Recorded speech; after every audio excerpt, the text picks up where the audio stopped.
Баршаларыңызға қайырлы күн достар. Менің каналыма қош келдіңіздер. Бүгін сіздерге қазіргі таңда хит болып жатқан осы маклубе тағамының өзімнің жасалу жолын сіздерге көрсеткім келеді. Бізге керекті заттар ол күріш, сәбіз, пияз, картоп, бір баклажан және ет қажет болады. Ең алдымен етімізден бастаймыз. Етімізді видеодағыдай турап аламыз. Етті жұқалау етіп турап аламыз. Және де қазанымызға майымызды құйып, етімізді қуырамыз.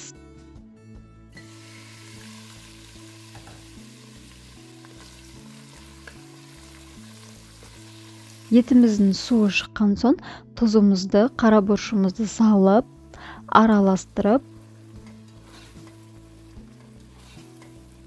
кішкене су құйып, 50 минуттай бұқтырамыз.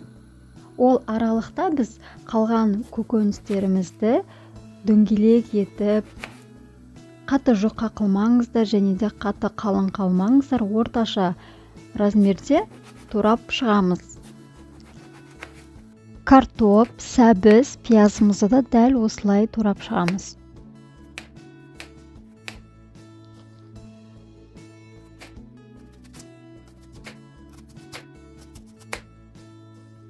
Енді табамызға майымызды құйып, сәбізімізді, картоп, баялдынымызды майға екі жағын қуырып аламыз.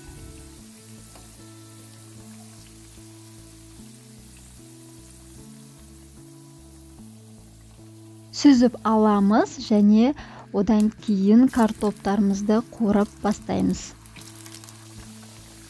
Достар, осы тағамды міндетті түрде дайындап көруге кеңес беремін, өйткені біздің отбасымызға өте қатты ұнады, өте дәмді болып шығады.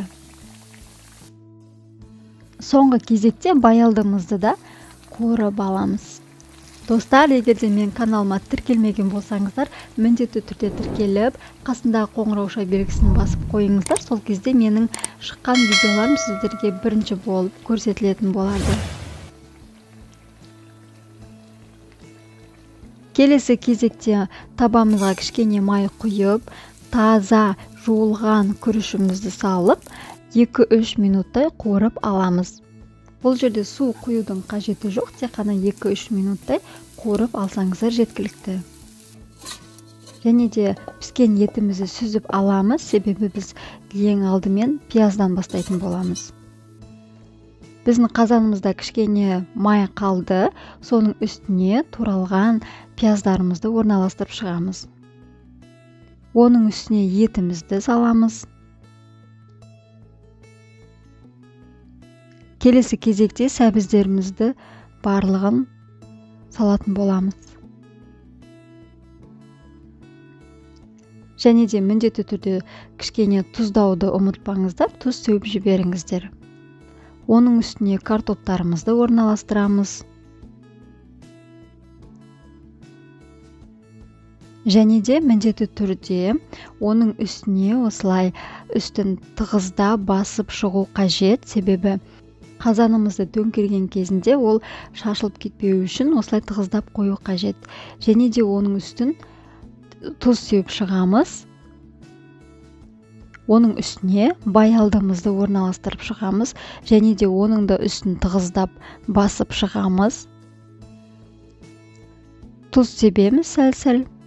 Және де күрішімізді барлығын саламыз. Оның да үстін тығыздаймыз.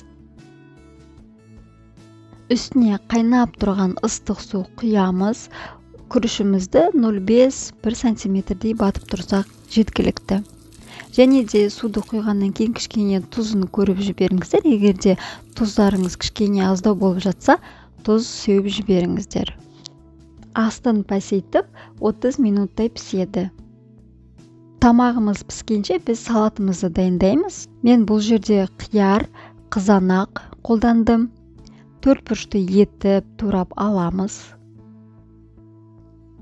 Және де оның үстіне аскөк, яғни зелень салдым.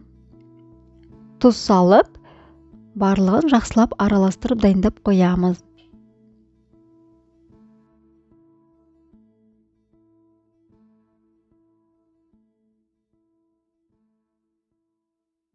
Менің тамағым 30 минутта пісіп шықты.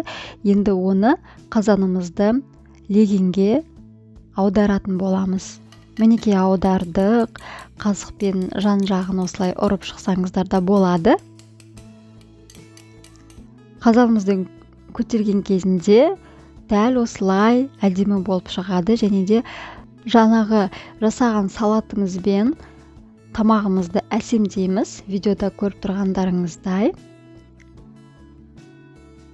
Және де міндетті түрде ашық жеріне айранымызды құямыз.